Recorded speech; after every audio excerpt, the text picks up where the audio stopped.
Hello there. If you've got some of these and one of those, this thing and a few other bits and pieces, you can replace the rear shock absorbers on a Vauxhall Corsa D. In this video, I'll guide you through the process, but be warned, it does mean rolling around on the ground, so get something to protect your knees. Welcome to CarSpyTV.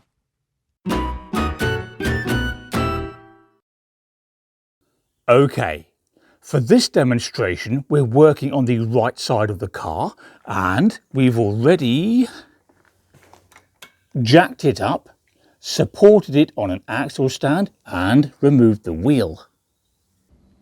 We now need to remove the plastic wheel arch liner, which is held in place by 2 metal bolts and 5 plastic nuts.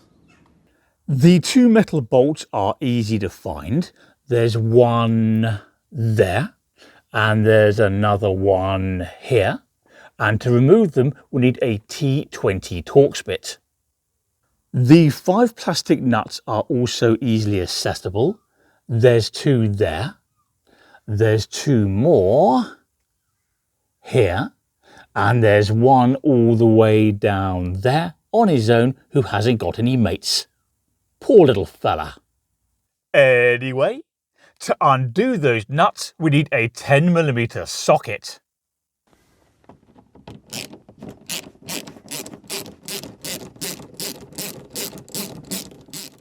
There we go. All the fasteners have been removed, which means we can now pull the wheel arch liner out of position.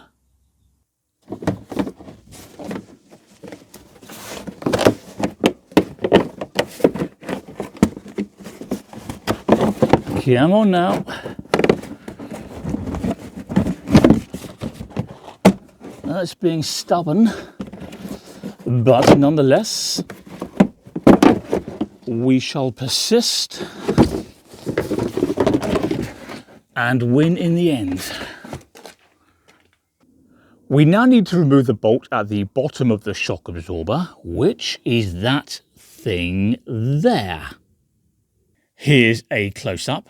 Now this end is the head of the bolt and it goes all the way through the shock absorber and sticks out to there, all right? And to make it easier to remove, we're going to grab a wire brush and remove any rust and debris and other such detritus which might otherwise make life harder. And it is important to do both sides of the bolt. And once the bolt is clean, as it is now, hang on, we're going to get some penetrating fluid and give it a good squirt of that.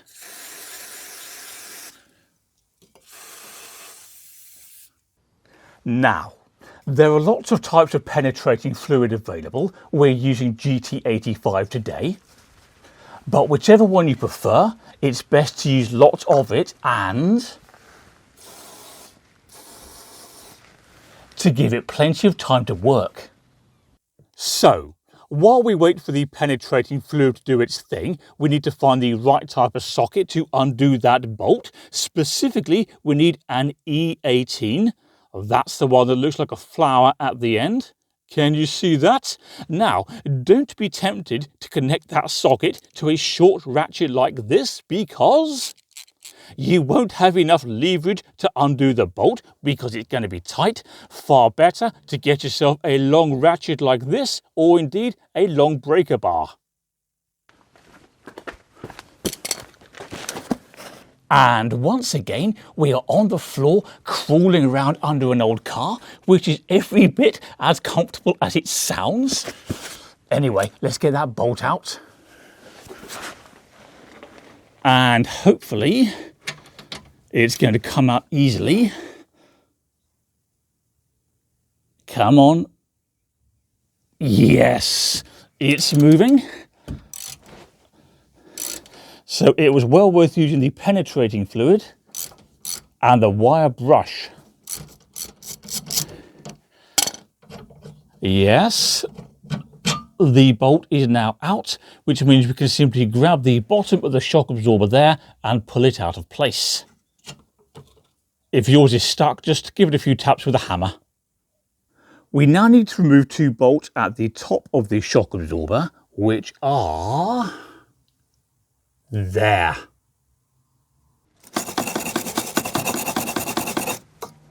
Once again, we're giving these bolts a generous seeing to with the wire brush and a good squirt of penetrating fluid. And once this has had time to do its thing, we'll remove the bolt with an E14 socket. Okay, both top bolts have now been removed, as we can see, which means we can simply pull the shock absorber away from the car.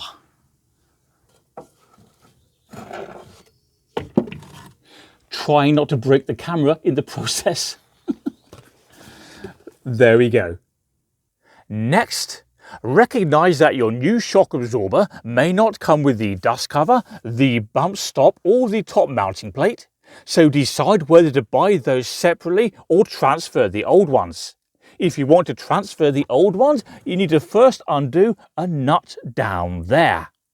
Here's the close-up.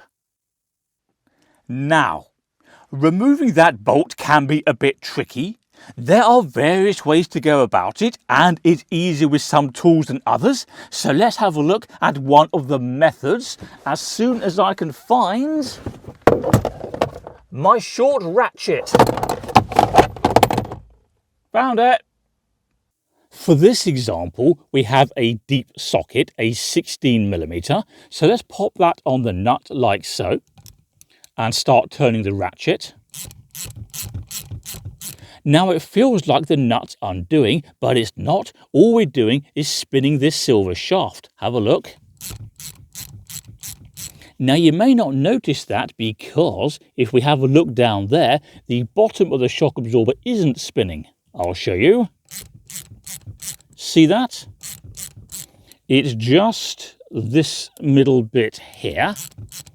So the bottom line is that nut is not going to come undone until we stop that shaft spinning. To grip the shaft, you could use some mole grips or, hang on, a vice. And if you want to help them grip the shaft better, you could wrap it in something rubber, such as this glove, to increase the friction. So, we'll use the vice with the rubber glove, and now that nut should undo.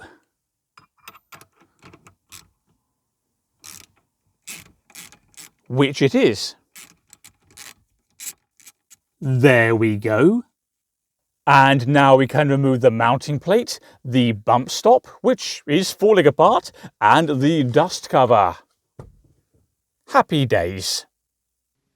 Fitting the new shock absorber is more or less the reverse of what I've already shown you, but there are a few points to bear in mind, and we'd better be quick because the battery's about to go in that camera. Oh dear. Number 1. Rather than reinstall the old bolts, it's preferable to get new ones which are in perfect condition. Number 2. To make it easier to fit the new bolts, remove any debris from the holes they poke into. Number 3. Some of the bolts have torque settings. These are the ones I found in the workshop manual, and you're welcome to pause the video if helpful. I can wait. Still waiting. Still waiting. Are you back? Okay, good. Number 4. Whereas I appreciate it's not always affordable, it's preferable to replace the rear shock absorbers in pairs rather than individually. And number 5, if you have trouble getting the shock absorber to stretch enough to fill the gap between the lower mount and the upper mount, simply grab a jack, shove it under there, raise the jack, and look, that shortens the distance quite easily.